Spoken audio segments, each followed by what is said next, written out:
Hello everyone and welcome back to the new news. I'm Paul and I am your host, and I hope that everyone is doing very well today. I hope everyone is safe. I hope everyone's family is safe. And I hope you guys have had a great weekend. I hope this is a great way to end your weekend, as getting the daily update from us. Today we have a lot of stuff that came out, a lot of stuff worldwide, and a pretty decent amount in Ukraine. Our assumptions continue to be correct. Every time it goes quiet, it seems that the Ukrainian forces are actually doing something, getting some work done, and then they'll come out here in a day or two, and they'll get even more information out to us. So, with that, we're going to go ahead and move on into Ukraine. Oh, before I forget, I can't forget this. In the description, there are plenty of donation links that go towards assisting humanitarian efforts in Ukraine, as well as one that actually goes to supporting the war effort in Ukraine. If you want to check those out, go ahead. Feel free to do so. If you can't give a lot, give a little. Whatever you can do. Those links have been vetted by us. We know that the information's going, or that money's going to be going where it's best needed. Those organizations have been supporting Ukraine throughout this entire duration, and will continue to support Ukraine and the refugees coming out of the country until further notice. And with that, we're going to go ahead and move on into the country. So we have a lot of information that has come out of the Kyiv area. And we're going to go ahead here, and we're going to go ahead and take a start in Irpin. So, in Irpin and in the Irpin, Bucha, and Hostomel areas, there was some pretty significant, well, pretty blatant war crimes that were committed. Yesterday, we covered a lot of that. It was a pretty hard thing to report on our end. We were all pretty beat up about it once we had found out, and especially after the stream, having to rewatch all of that again. And luckily today, however, the Prosecutor General of Ukraine, she said that 410 civilian bodies have been safely removed from that area today. It was initially they weren't being removed because of fear of them being booby-trapped. There was plenty of booby traps left behind by the Russians as they were withdrawing from this area. And luckily at this point, 410 of them have been removed. And as we can see here, some of them were dumped into mass graves. Others were just kind of left out to rot, and they'd been there for at least a few days from what the forensic teams there have been telling us. Moving on from that, the mayor of Irpin said today that some women on Lematova Street in Irpin, which we actually got it pinpointed here, when the Russian occupiers were there, before they left, they actually shot a group of women and girls there and ran over them with tanks. This is coming, it was initially reported by DW. We couldn't find an independent video of this, so that's what we have coming out here. Дуже багато загибло від їхніх мін, від їхніх артобстрілів, і дуже багато рашисти розстріляли. На Пушкінській вулиці, на Лермонтова, вони розстріляли дівчат, жінок, і потім їздили по ним танкам. Short, sweet, to the point. There's not a whole lot of time to be really talking about it. There's a pretty large ongoing effort to go through all of the booby traps, to demine everything, to get everything cleaned up, and to go through, sort the dead, and then properly bury them. And we also have some new footage coming from Ukrainian forces today about what the city actually is looking like. We have a pretty good video coming out today to give us an idea. І викраска, доролівка, веселівач.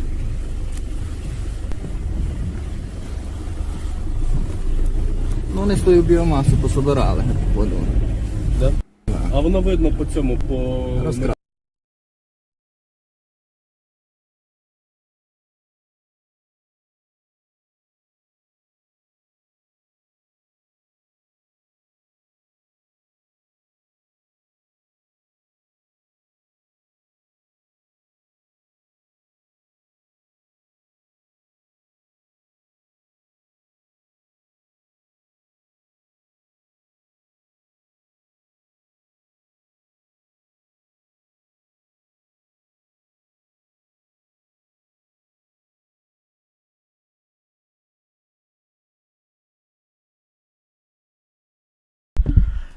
And there is a little bit of good news coming out today, and that is that the World Central Kitchen delivered 6,000 kilograms of food to the Bucha Irpin area today.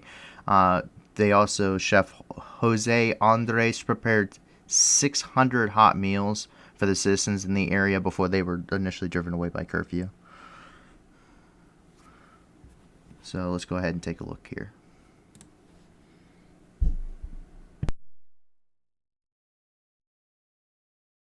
We had a flat tire. It's a lot of metal scraps.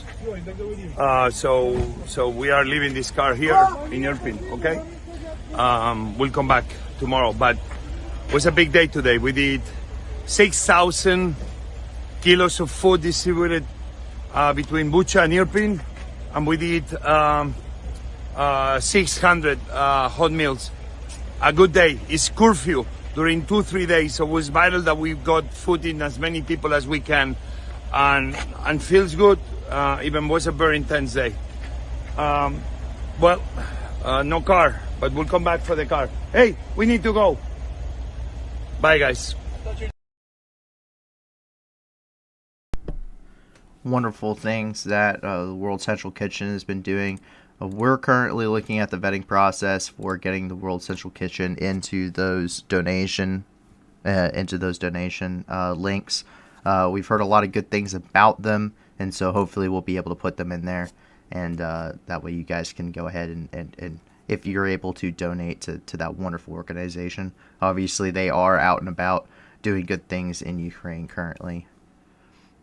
And as we move on a little bit further, some more stuff came out of the area today of the destruction. The destruction in this area is almost inconceivable by even some people that may have all been in war zones before, veterans.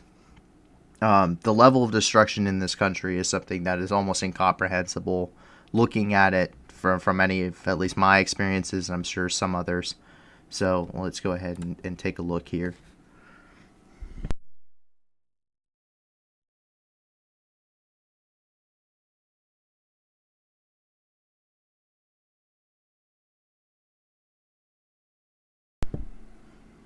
And all of this stuff is coming from the Ukrainian Defense Ministry today to kind of show us what's going on. They've been very open about what's happening.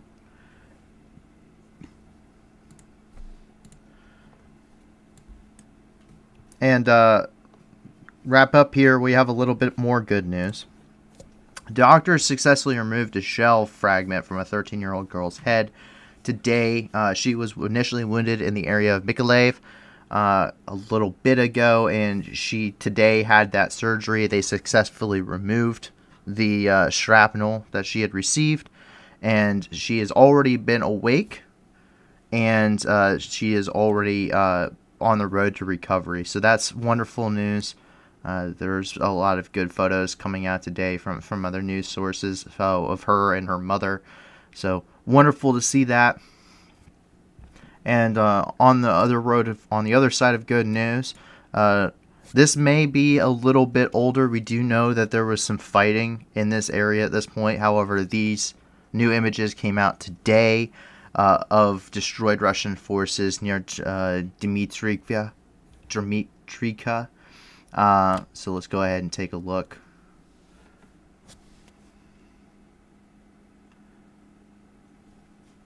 Obviously, that turret is no longer attached to whatever it was supposed to be attached to. So, while this may be old news, it's no less good news. We see, basically, from our understanding, Russian forces have completely withdrawn from this area. So, we'll probably be avoiding, for the most part, unless we find out there's active fighting in this area, we'll be avoiding reporting on destroyed Russian vehicles and captured Russian assets in this area, simply because, at this point, it's old. It's either old, it was destroyed in the previous fighting in these areas at the beginning of the war. So unless we hear otherwise. However, northwest of Kyiv, and the Chernobyl nuclear power plant. Yesterday we reported about the fact that Russia said it was giving up its authority in the area, and today air assault forces from Ukraine, in fact, went and they took Pripyat. They have secured Pripyat. They have secured Chernobyl. Air assault forces are in Pripyat, in the Red Forest, in Chernobyl. They have secured everything. In fact, they've even secured all the way up to the Ukrainian-Belarusian border. Segments of that are currently now secured, and they are continuing to ensure that that whole border perimeter is now cleared, and everything south of them is no longer in the hands of any Russian forces moving about. This further supports some of the things we've been saying that Russian forces have completely pushed out, because at this point they are securing their borders. There is no longer any, at least meaningful, Russian forces in the northwest area of Kyiv. So great to see, great to hear. Happy to finally see that Ukrainian forces are once again at least pushed back entirely an entire front. So hopefully we'll start seeing that in other areas as well. And as I say that, we have some pretty good news here in Chernihiv as well. More destroyed forces in Chernihiv. We keep seeing these things. These came out today. There were photographs taken in Kalishka, Ivanica, Lukashiva. We already had reported some stuff coming out of Sloboda. And so we'll have to see how this goes. This may be a little bit older news, just getting released today. It may have been from yesterday, but we'll see. We know they are mopping up in this area. There were some breakthrough convoys not long after Russia announced it would be withdrawing from the area.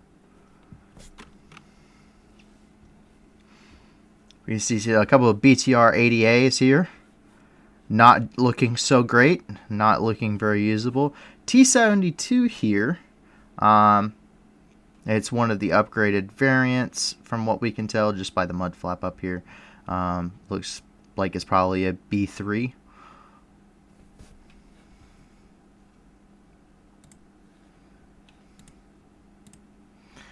And in this, everyone has favorites. Everyone sees that really cool looking guy.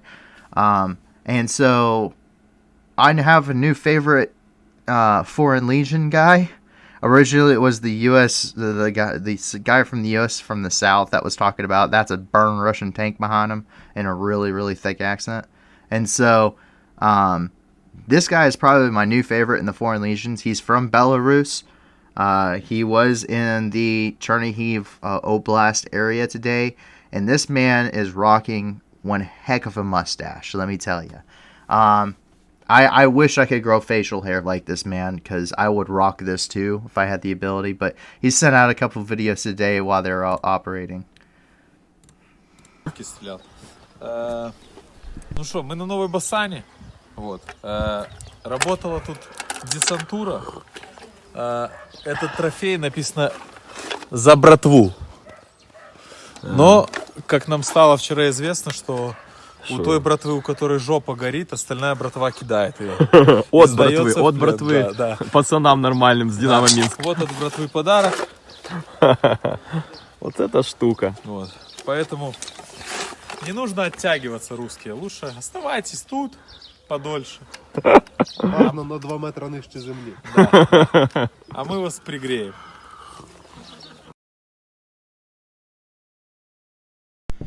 We actually have another video of him also operating there with his new weapon system. So let's go ahead and take a look at that too.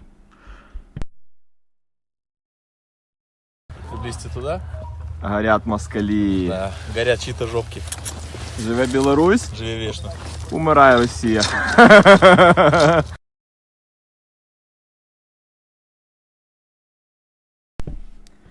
Always good to see. I hope this man survives. So he's going to have some great stories to tell when he's out drinking.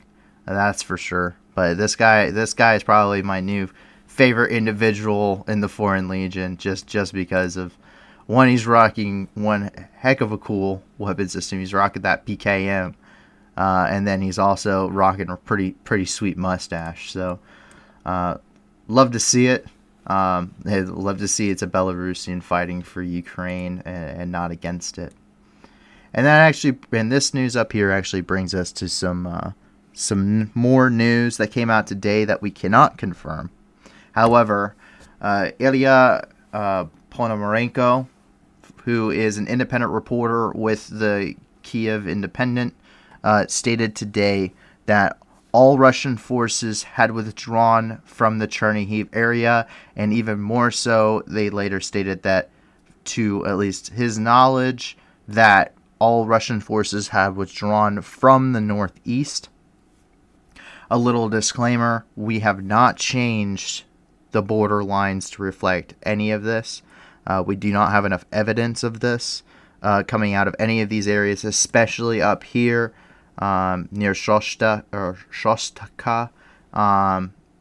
just to be able to say that this has happened. But in fact, there it is, stating that they have completely withdrawn.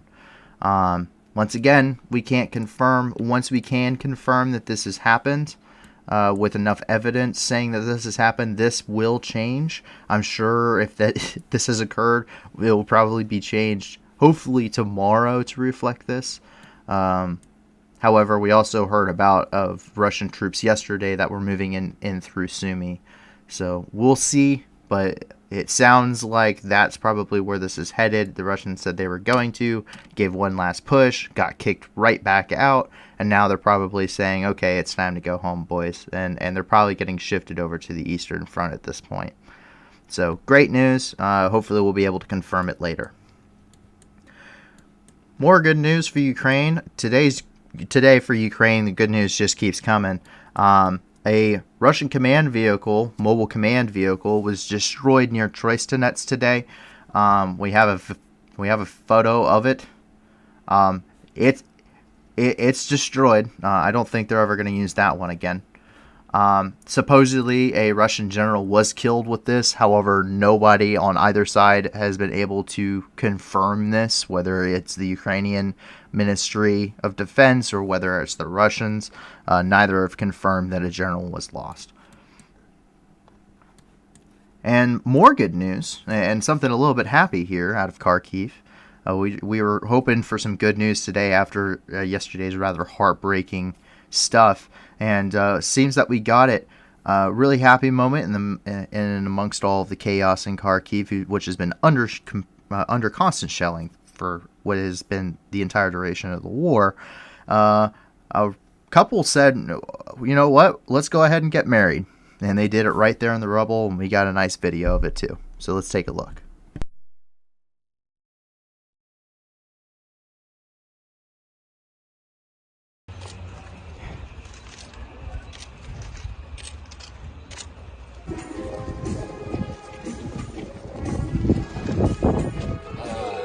Супер, вообще класс.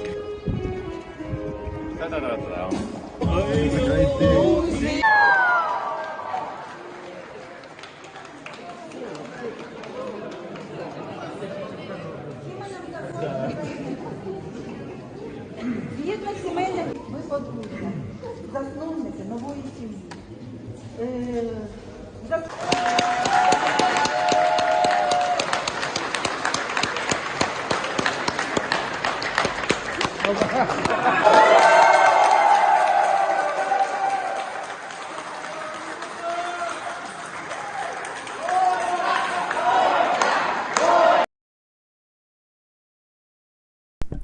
Sorry for the poor video footage, guys. I don't think everyone has the greatest footage all the time. We're not going to get 4K resolution with everything. But regardless, it's very happy to see. I hope that lovely couple has a wonderful rest of their lives together, especially after everything that's been going on. And it's really great to see that people are still getting on with their lives despite all of the terrible things that are happening. We can always find some kind of good and joy that's coming out of at least some parts of it. And like I said earlier, the good news just keeps coming. An Su-35 flanker was shot down by Ukrainian forces today in the area near Izium, and the pilot did eject and he was detained. And we actually have a video of the shoot down and the aftermath.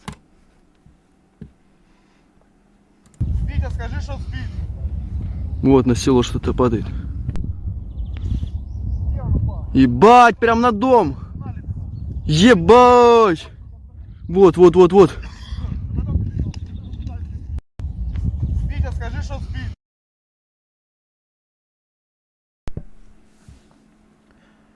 There's the ejection sheet, or the ejection seat. Sorry, I forgot how to talk there. Obviously, it was labeled. And there's the aft portion of the aircraft. And if we take a further look here, here's the whole aircraft. This thing just flattened when it hit the ground. It hit the ground in a pretty weird angle. But, yeah, that is what's left of an Su-35 flanker. Obviously, things did not go well. However, the pilot once again did eject, and he was later captured by Ukrainian troops. So he is now detained, and that is one less fighter jet for Russia. However, as we move along into the Eastern Front, we're finding that the fighting has been continually getting worse. The fighting in Luhansk and Donetsk, in the entire Donbass region, the Eastern Front here, has not let up for a single second. In fact, there has been even more fighting as Russia has been shifting its objective military focus into this area. So actually today, we saw that there were Russian helicopters operating in the area in Luhansk, near about Kadivka.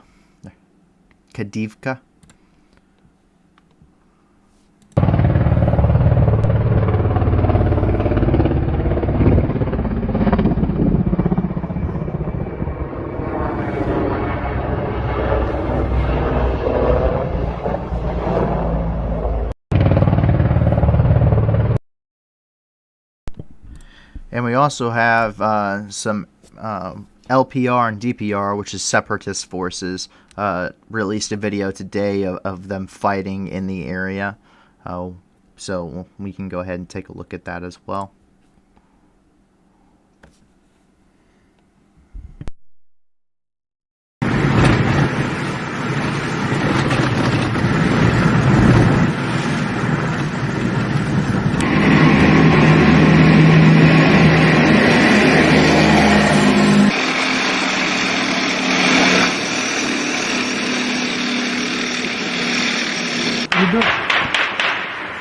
Если можно, перейди,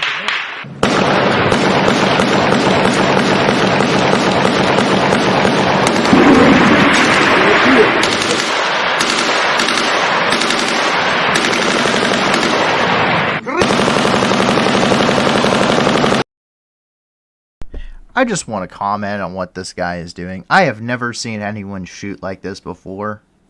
Even untrained people at least know to put it in their shoulder a little bit. But this guy, I have no idea what he is doing. I would not be surprised if at some point he loses grip here and this thing just smacks him in the face and busts his nose up. Which wouldn't be a bad thing.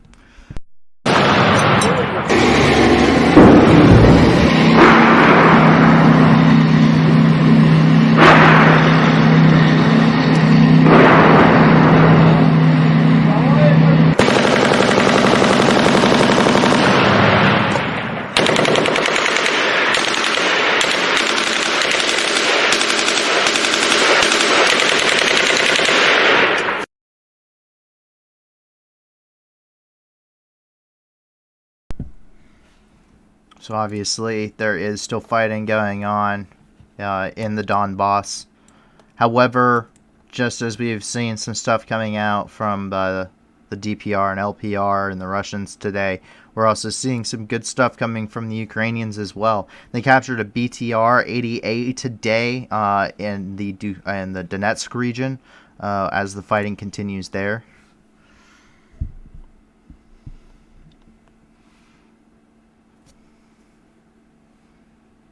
Yeah, as we can see, this one is pretty much abandoned. It doesn't look like anything's wrong with it.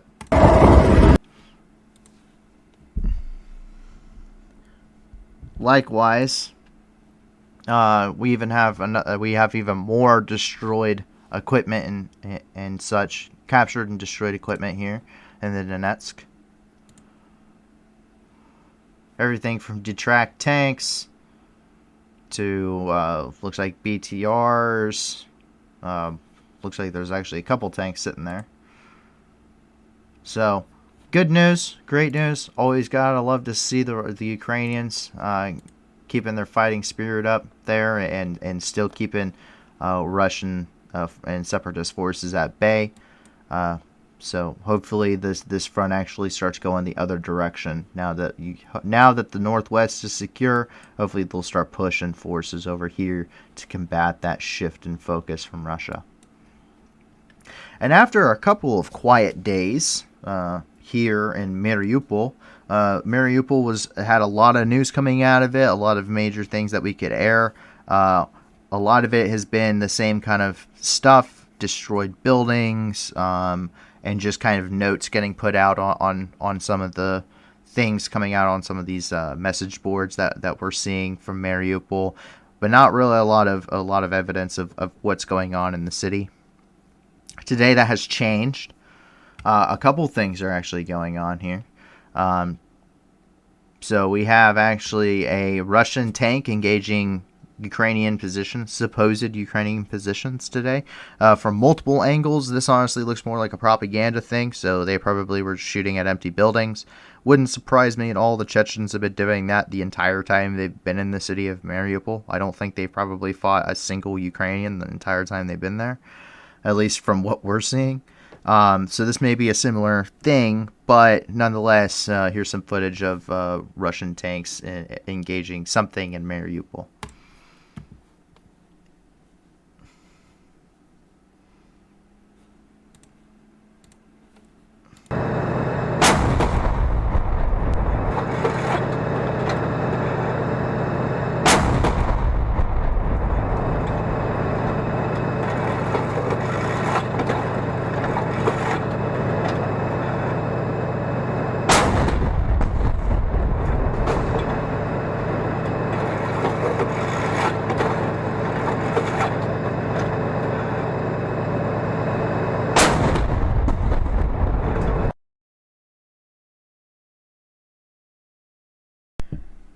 Nonetheless, even if it doesn't really matter, he's still shooting into a bunch of residential high-rises, which cannot be a good thing. I mean, that in itself is specifically targeting civilian infrastructure. So we do know that that happened. It's interesting that they had it from a drone footage angle and a POV shot there.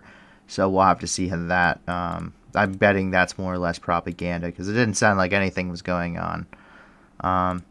However, we do have more video evidence of DPR forces who we do know have actually been fighting in Mariupol. And we actually have some footage from them that released today showing that and showing some of the fighting inside of the city from their perspective, which is what I dare say is some of the first actual footage of fighting that we've actually seen here. So let's go ahead and take a look.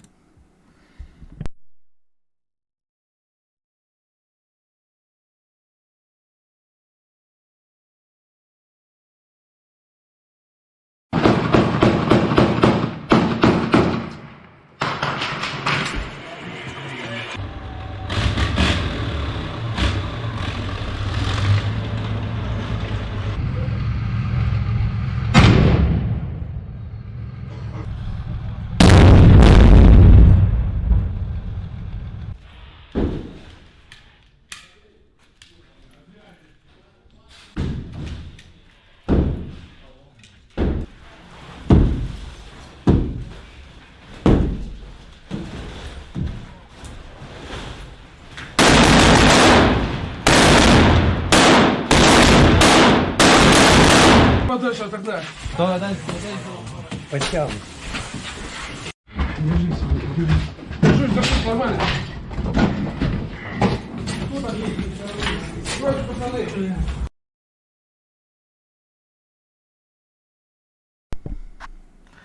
So that is, like I said, I dare say that's probably the first actual footage we've seen of real combat coming out of the city.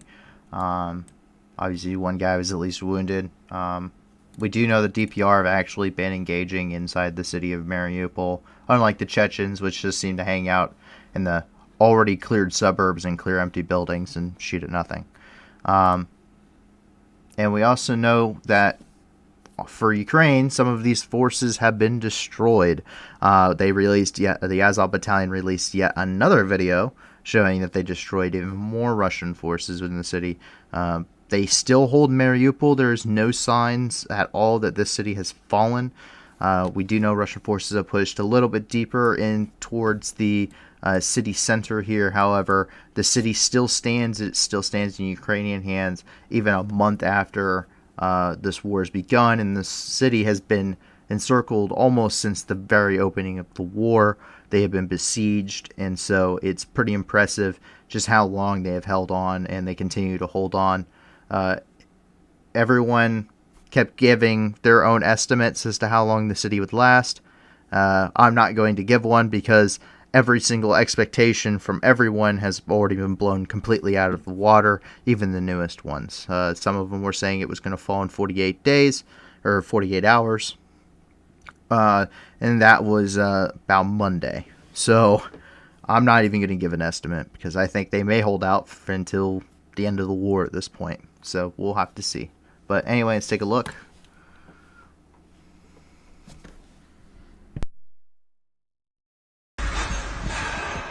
Доброго вечора, ми з України.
So it's always good to see some more stuff coming out of Mariupol.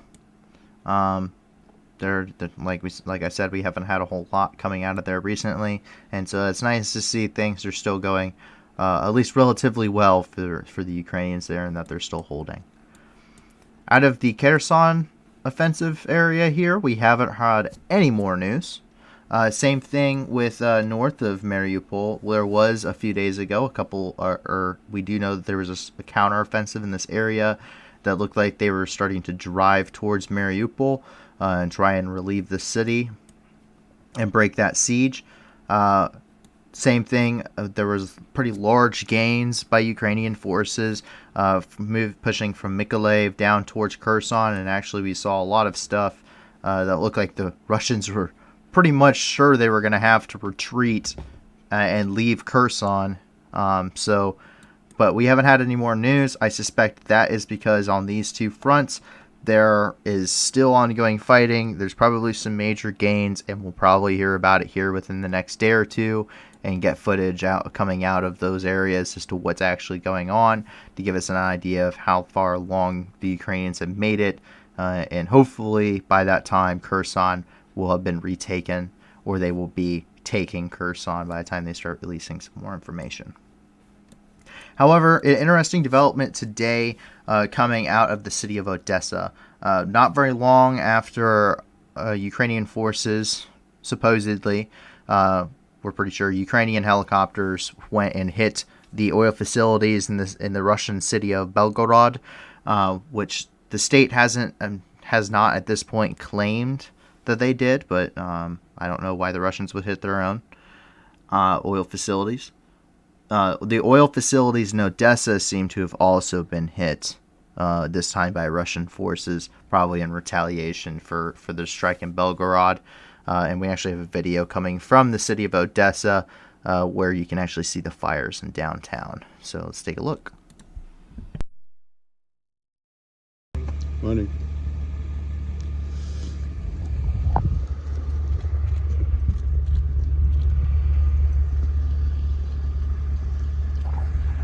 Odessa, s morgens om 5:05, om 6 uur is hier op het haventerrein een paar enorme inslagen geweest. We gaan nu kijken.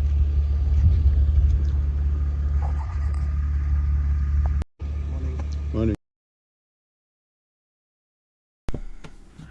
Outside of some airstrikes and missile strikes, Odessa relatively has been untouched. There was some concerns that an amphibious landing may take place in or around the city.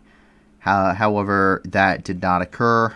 They opted for a similar strategy here in Mariupol during the opening hours of the war. However, it seemed that they would not risk it again. They actually lost a frigate near Odessa, and we do know that ships were also sunk in Berdyansk, in the port there, rendering it essentially unusable by Russian forces at this point. And with that covers all of Ukraine, what's going on inside of Ukraine. Obviously, the way that I do it when putting this map together is that red dots are pro-Russian forces and separatist forces.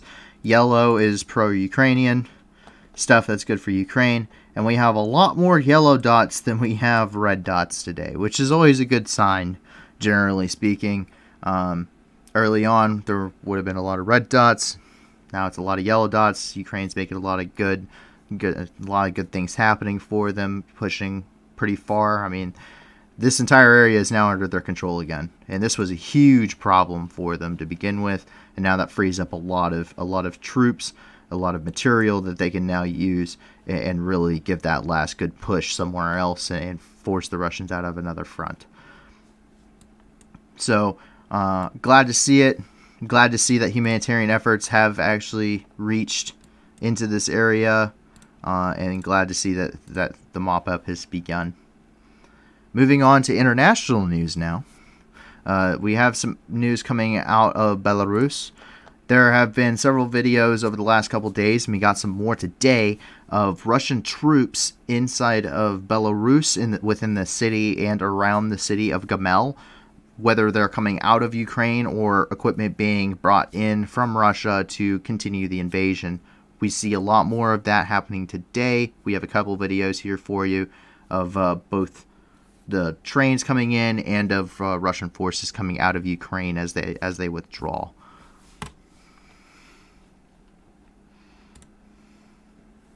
So as you can see here, the war effort continues from Russia.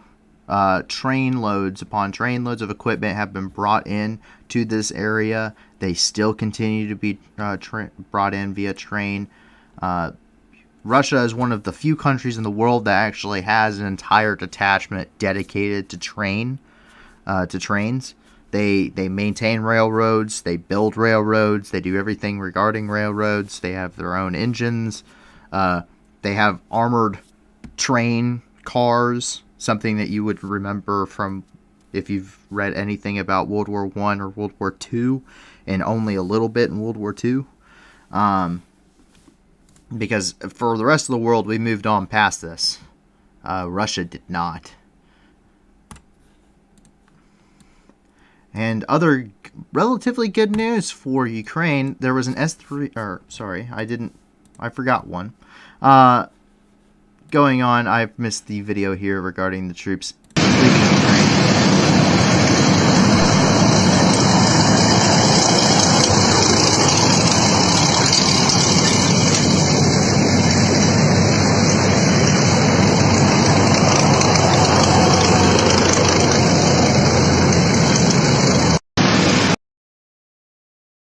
Okay, now I can move on. I apologize for that. However, we also have a Russian battery, S-300 battery, that was spotted leaving from the border with Ukraine going towards Minsk. which is a good sign. That means that they're pulling away even their heavy artillery from the border, stuff that could easily fire into Ukraine. They're now pulling it supposedly out of range. I think the S-300 will still be technically within range, but is now leaving the border areas, possibly leaving out of Ukraine itself and moving deeper into the country, whether that's so it can redirect over to the east or whether that's to put some pressure on NATO and the Baltic states. We don't know, but we did get a video of that.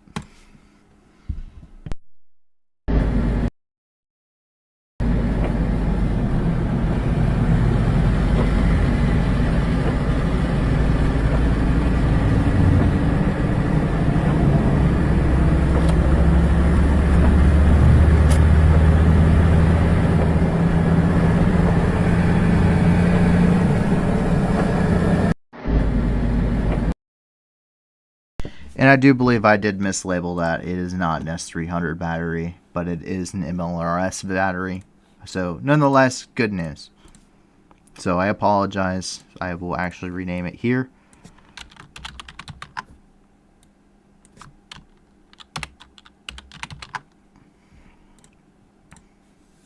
And that way, for anyone that watches this later, you can know that these are Russian MLRS batteries, not S300s, though we have seen those in the nation so far.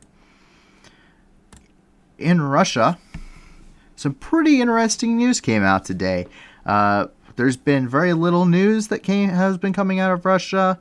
There has been a little bit, however, Russia's isolated itself so much that at this point they're currently deciding whether or not they're going to make their own internet just for Russia. All social media has basically been blocked. All internet access at this point has essentially been blocked, and everything is state controlled and state run. However, we have seen some protests. We have seen lots of arrests. We've even heard of some of these people who were arrested being maltreated during their interrogations. And at this point, now the unrest seems to have escalated. We saw one Molotov cocktail get thrown at the Kremlin not too long ago. And now we see that 4 vehicles at the FSB's Special Purpose Center in Belishka, which is near Moscow, were set ablaze.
So that's some pretty good news coming out of Moscow today. Nobody has claimed anything regarding this.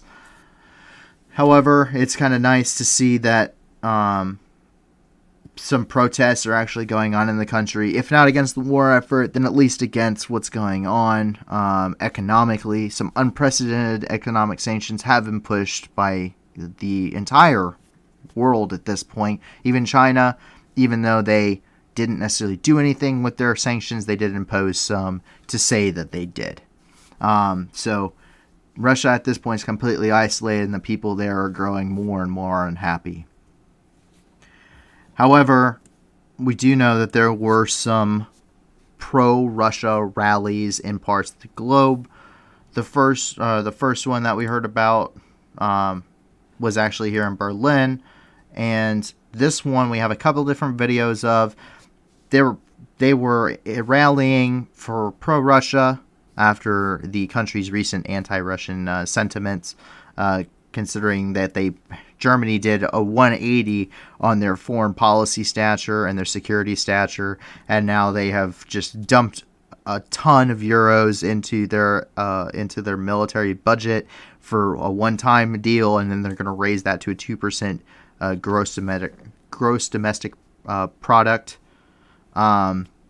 per year. They're raising that to 2% GDP that they're spending on their military per year, and they've actually sent lethal aid to Ukraine, which is huge for Germany because they've been rather a pacifist kind of nation since World War II and the reunification. So with that, we can go ahead and take a look. Like I said, they were protesting Russophobia, which is basically people hating Russians for being Russians, and it was a pro-Russian rally.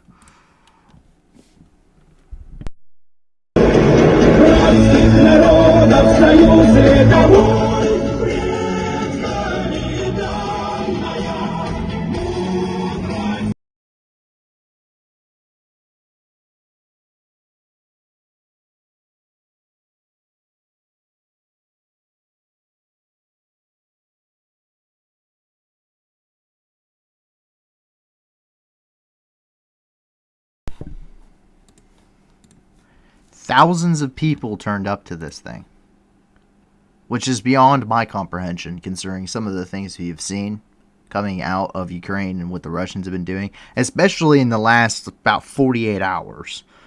That really, really is questionable as to how thousands of people would show up. But they did. We have another video from another angle. Больше 5000 машин.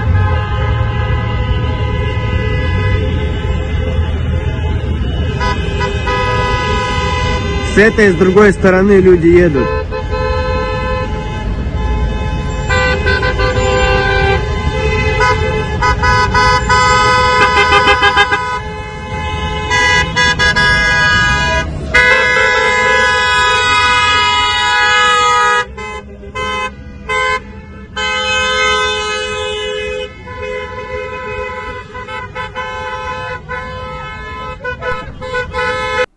I think you get the point, especially with the guy, about 10 cars up that we saw pass us that was flying both the Russian Federation flag and the Soviet Union's flag. I think we can all kind of get the idea as to what the mentality is here. Same thing in Cyprus. There was a large rally in Cyprus that was pro-Russian. This sprung up today as well.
However, while the people from Cyprus and the people from Germany have been protesting and rallying behind Russia, actual Russians, however, who are living in Slovakia, seem to have a very, very different opinion from some of their foreign counterparts.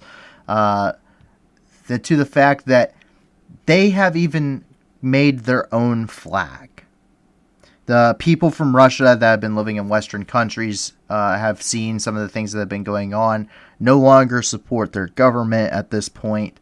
They held anti-Putin protests, and there's actually a movement now for the Free Russia, and they have their own flag. It's the Russian flag, which is the white, blue, and red. However, now for the Free Russian flag, it is white, blue, white, because they have removed the blood from, which is the red stripe, from the Russian flag.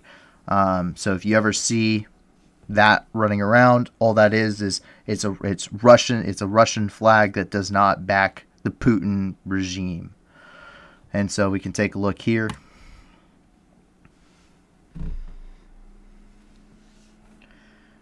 As you can see, this man has draped himself in this flag. Lots of these flags. You can see the erasing of the red part of the Russian Federation flag there. These, I mean, this is pretty big news.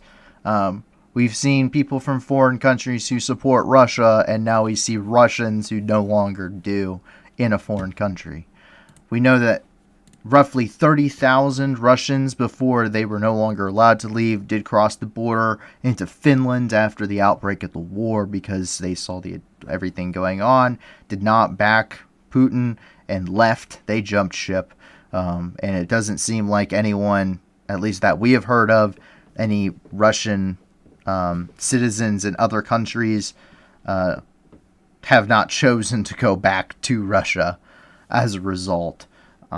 So pretty big news in that kind of focus of the world. And now we're going to go ahead and move on to a lot of other things that have been happening across the globe today. We're going to start in here on the Middle East. And we're going to start in Azerbaijan. A gas explosion in the capital here, I believe it's Baku, ended up killing one person and injuring another 24. These people it was at a kind of an entertainment venue, a bar / live music place, and there was a gas leak. It exploded. It resulted in an explosion, and we actually have a little bit of stuff coming out today from that.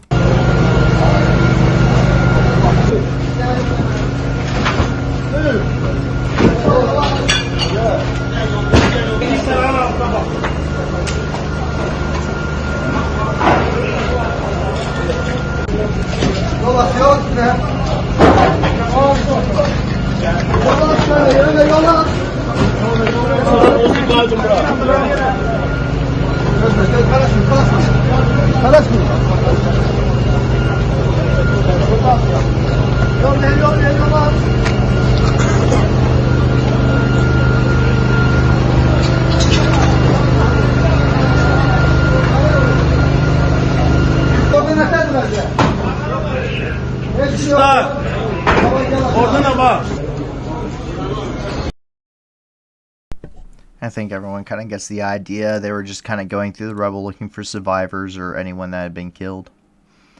And in Syria, the Marxist part a Marxist party from the Kurds called the PKK kidnapped a schoolgirl. Julistan Ahmed Tubol was a schoolgirl in Aleppo. She was abducted by the Kurdish Marxist group PKK today when she was leaving her school. The news came out earlier.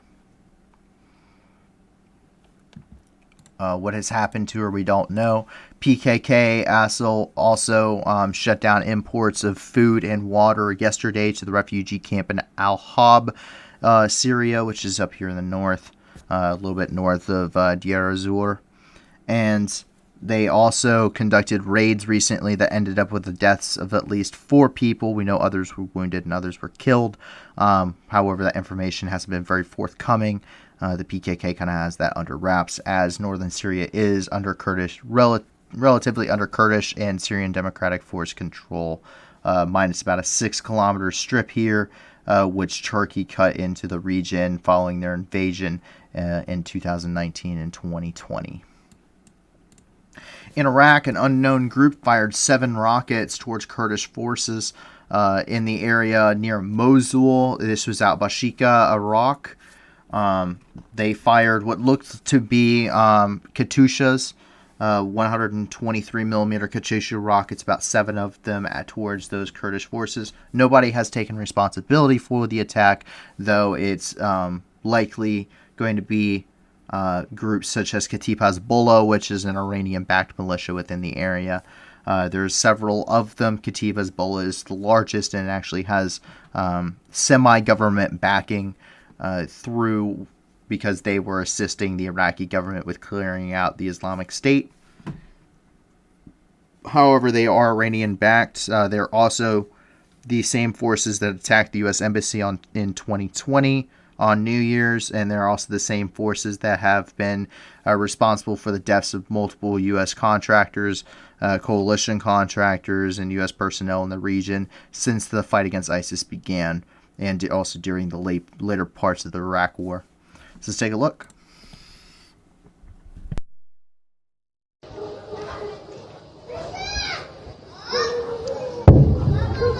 روح على التراك.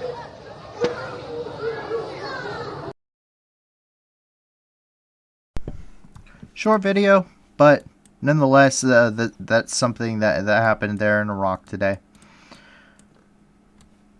And as we move further west, we reach the country of Afghanistan. And Afghanistan has had a pretty uptick in violence lately. There's been some stuff from the rebels that are backed by Ahmad Massoud in the northern part of the country. There's also been some stuff coming from the Islamic State and their fighters in the country. We've even had some stuff coming out of Pakistan of the Pakistani version of the Taliban, where they're still fighting with government forces in the country. However, today, an explosion at the currency exchange center in Kabul occurred. There has been we do not know what the casualties are at this point, how many dead and wounded. However, what we know is that this is likely another Islamic State attack. We saw a Taliban's patrol truck was blown up yesterday in Kabul. I believe that killed at least 3 people, if I remember correctly. That was supposedly an Islamic State attack. There was another bombing in Herat that killed a significant number of people. And so this is probably yet another one.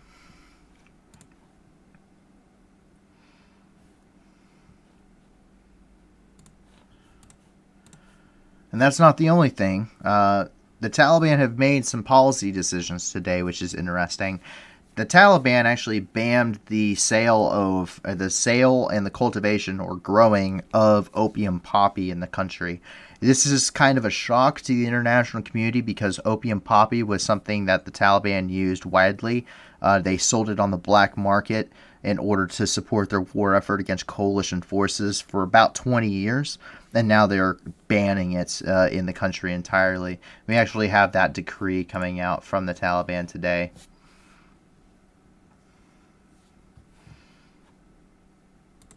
However, that's not the only policy decision they made. Down here and in the Wardak region of Afghanistan, the Taliban actually appointed a Shiite priest, Saeed Hasham Javadi Bahabi, was actually put in charge of the council overseeing the basically he's settling land disputes between the Pashtun and the Hazara peoples in the Wardak region of Afghanistan.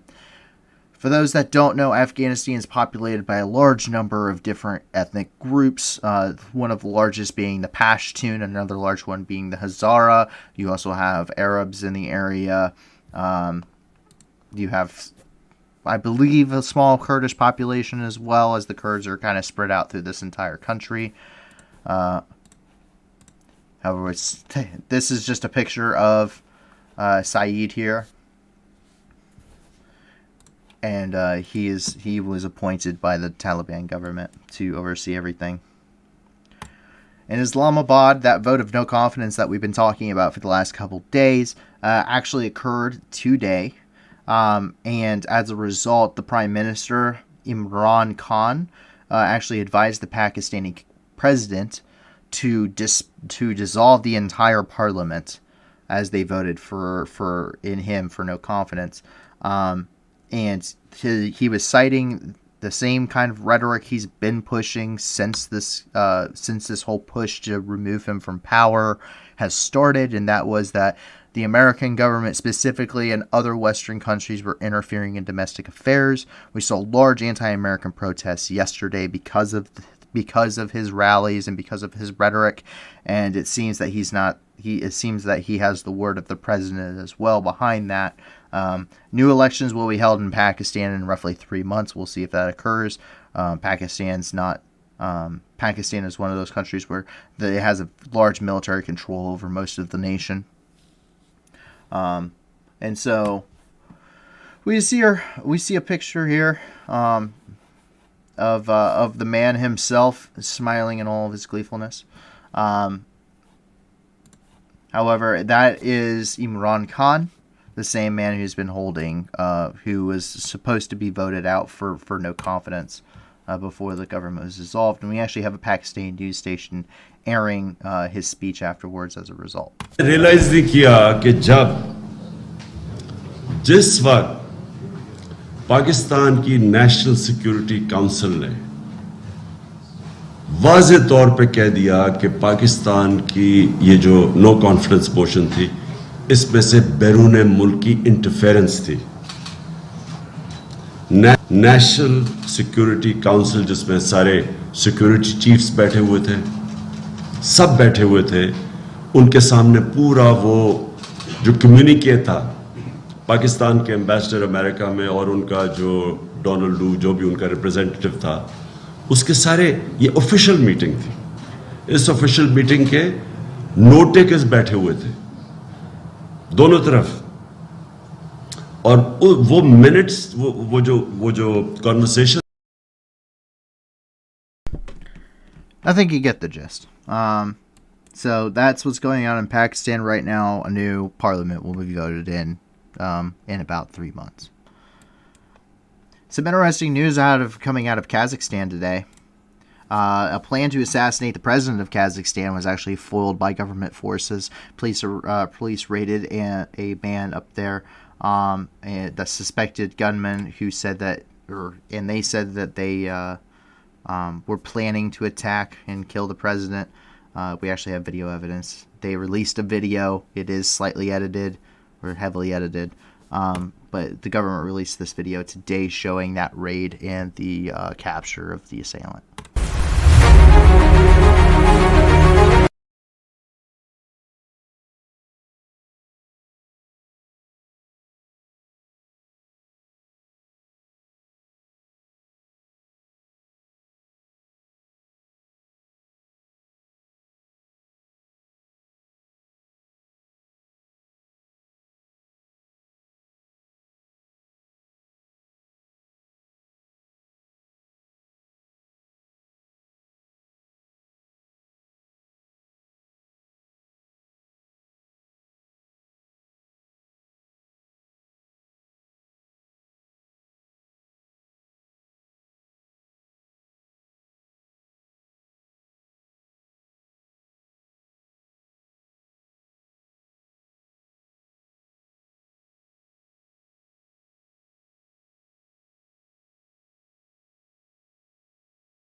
So, some Al-Shabaab militants, which is affiliated with Al-Qaeda,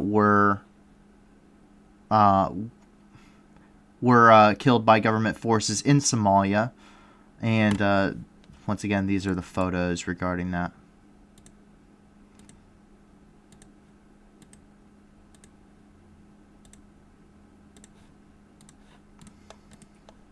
As we move on over into Nigeria, there's been a lot of information coming out today. The Islamic State continued their violence as they are spreading across the region. We've seen them attack pretty much globally at this point and have a presence globally, including some stuff we're going to get to here in a little bit.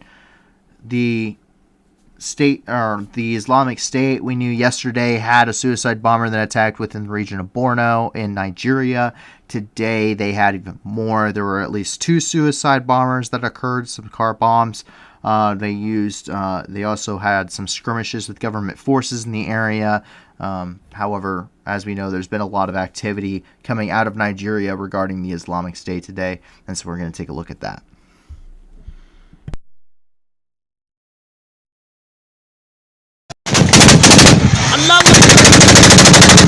Allahu Akbar!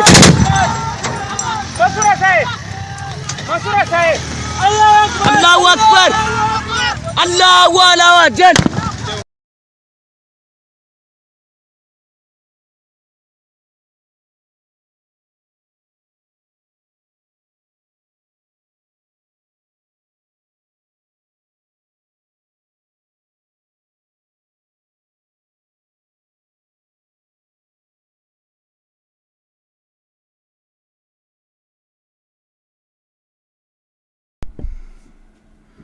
The Islamic State did have a new president, or I should say presidency, but they had a new leader that was announced after their previous one was killed. That is suspected to be the reason for the escalation of violence across the globe currently, and everyone's currently reeling from a lot of attacks. There were attacks in Israel, in Afghanistan. We saw some in Syria. We saw some in Nigeria. We saw them sitting, or some even Democratic Republic of the Congo. We saw them pledging their allegiance here. So all over the world at this point, there are cells that are rising up and starting to commit pretty egregious acts of violence in the name of the Islamic State, who is very proudly stating that they are behind it, which is something we haven't seen since roughly 2018-ish. 2016 and 2018, when the caliphate was all but destroyed in Syria and Iraq. The forces there essentially destroyed any land claims they had, and now whoever's left is spread across the globe and just committing acts of terror now as sleeper cells. We've had some more information coming out of Sri Lanka today. Police were using tear gas and water cannons to disperse crowds at a local university. This comes after social media and pretty much all internet services in the country were shut down, curfews put in place, the presidential palace was stormed, a state of emergency was declared. However, that's all we have. We have a related photo regarding this of security officers in the country after the declaration of a state of emergency. However, all in all, there has not been a lot of forthcoming stuff out of Sri Lanka. India is sending 6,000 metric tons of diesel as well as fuel to assist Sri Lanka in trying to quell the violence and keep the region relatively stable and peaceful. We do not know if that has arrived yet, but we should find out here in the next coming days.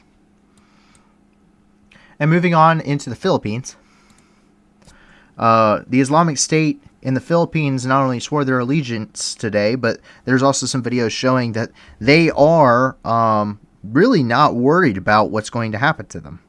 At this point, they're walking out in broad daylight, showing themselves to the public. We actually have some videos of this. They're no longer maintaining that low profile that most insurgency groups are doing.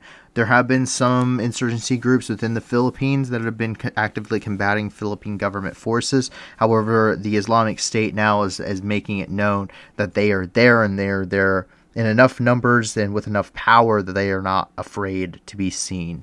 And so we have a couple videos of them today. من هذه القرية الظالم أهلها واجعل لنا من لدنك وليا واجعل لنا من لدنك نصيرا.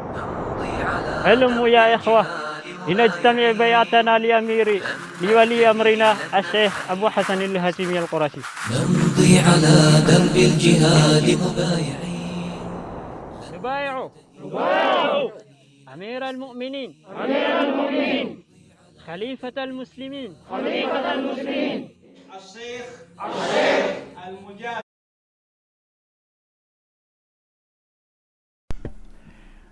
I don't plan on showing the entirety of that because I don't need to be pushing extremist propaganda here. So we're going to cut that short. You know it happened. You can see it happening.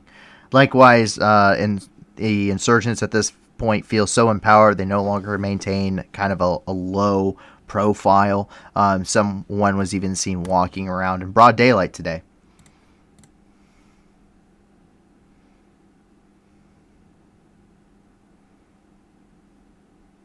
He's got the flag on his head and everything. He has no problem with what he is doing. Oh, there's another one. I really hope that government forces took care of these guys quickly after this video is shot. Take that however way you wish.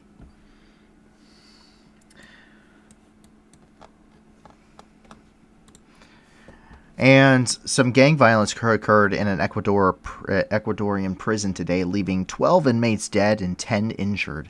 Not quite sure what sparked the gang violence. We don't have any further information as to how this occurred, why it occurred, what were the reasons that they were fighting. We don't even know what gangs that were involved. However, we do know that that at least 12 inmates were killed and 10 were injured in an Ecuadorian prison as a result of that gang violence. And we have some happy news finally coming from the United States. The first one is that Muslims from across the United States and across the globe were able to perform their Tarawih prayer for the first time in New York's Times Square.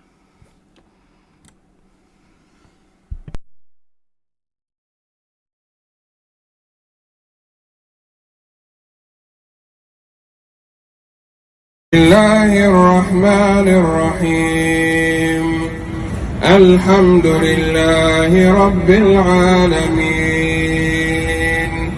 الرحمن الرحيم مالك يوم الدين إياك نعبد وإياك. It's something very nice to see. It's nice to see that there was a very long time in the post 9/11 world where there's such a thing as Islamophobia, which is a very unfortunate thing.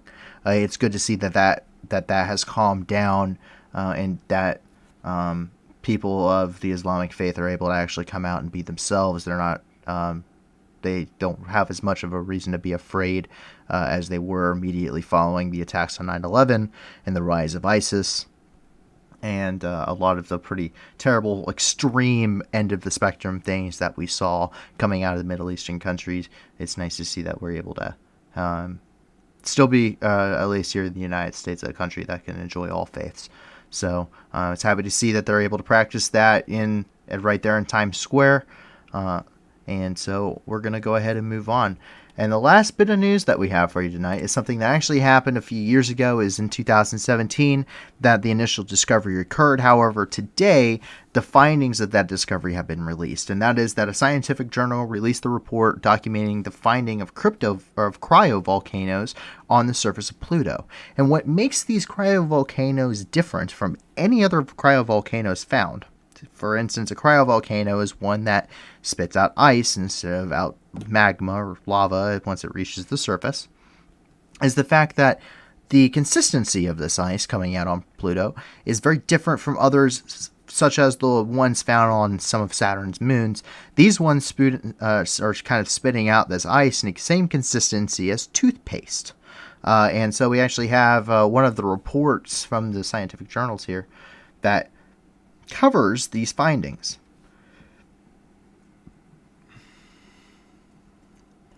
which some of these volcanoes are astronomical in size compared to anything that you're seeing in the world on Earth.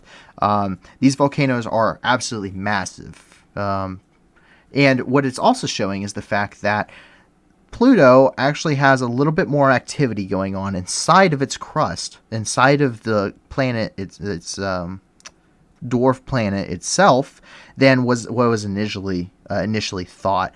For the most part, people thought that Pluto, for all intents and purposes, did not have a lot of activity inside of the planet anymore, that it had any activity it had died, any geological activity had all but ceased inside of the planet. We can see that is no longer the case. There is still some activity, and this is something that is pretty impressive considering how far along in really the lifetime of the planet it is. So, pretty impressive find. I'm glad to see that there's some scientific reports coming out about it. Pluto got booted as a planet not too long ago. However, it's nice to see that despite not being one of the main planets of the solar system anymore, Pluto is still getting some love and affection from the science universe. So take that for what it is. I think it's some pretty interesting news today. I thought it was interesting enough to share. It's always good to end the stream on a wonderful note.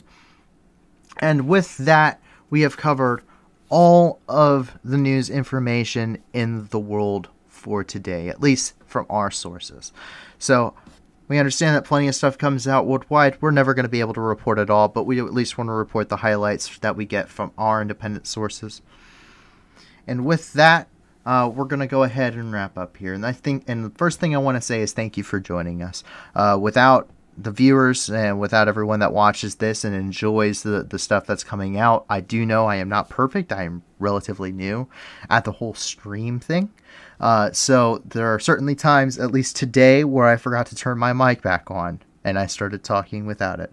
And so I understand that. I am trying to get better. I know I say some and a lot.